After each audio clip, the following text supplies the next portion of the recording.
T-spine rotations. So these are a movement that help stretch your thoracic spine, hence the name T-spine rotation. So we're talking about the thoracic spine, which is this area, this kind of middle area of the back here. We target this area a lot in movements because it's a part of our back that gets quite stiff, especially from sitting a lot, and it really requires a lot of attention to help get movement back into it, because our thoracic spine is the part of our spine that should be able to rotate and allow us to do this motion. So having mobility through a T-spine lets this happen. But when it gets stiff, we lose that. So we end up like this. And this stiffness here means that another area in our back has to try and loosen up to compensate, to allow our body to rotate. Now that's bad news, because a lot of the time it's our lower back that starts to allow our body to rotate, and that's not its job. It's taking on the job of our thoracic spine. So this exercise is one we can do to help loosen up your T-spine, your thoracic spine, and get those muscles moving the way they should again, so that your lower back, your upper back, they can start doing just their jobs and not two jobs. Now, T-spine rotation requires either a yoga block, or you can use a cushion, or just something that you can hold in between your knees to keep them from coming together. Now, this movement starts on your back. So just feet resting on the ground.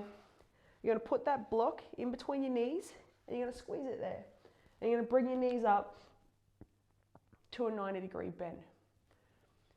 Your arms are going to come out to the sides. The hand that you're going to rotate away from is going to go palm down, and you're going to let your knees, you're going to lower them, not let them drop. You're going to lower them down to the right, and then you're going to bring them back up. And as you do, your hands are going to swap sides, and you're going to lower yourself down to the left. And you're just going to alternate, keeping that block or cushion or whatever squeezed tight between your knees, and making sure you're really controlled here. The last thing you want to do is do a movement that like jerks you back, because that's when our muscles will spasm, because they think that your spine is unsafe, and you'll end up with like a stiff back. So just nice and gently rotating left and right.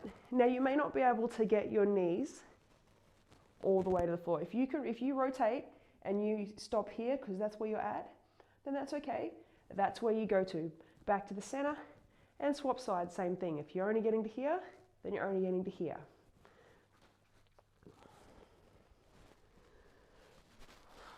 So the stiffness of your thoracic spine will depend on how far you can rotate. Don't try and push it further. Don't just let your whole body drop. You want to make sure that as you rotate your legs across, your shoulders are staying flat on the ground. So don't let your shoulder lift up to get the extra range. It's not helping you. You're not actually getting extra range. You're then just moving your whole body to get your legs to touch the ground. So it's not rotating, and it's not what you want. So stop before your shoulders start lifting up off the ground. Just go nice and steady. It might be a bit tough at first having to pull your legs back up to swap sides.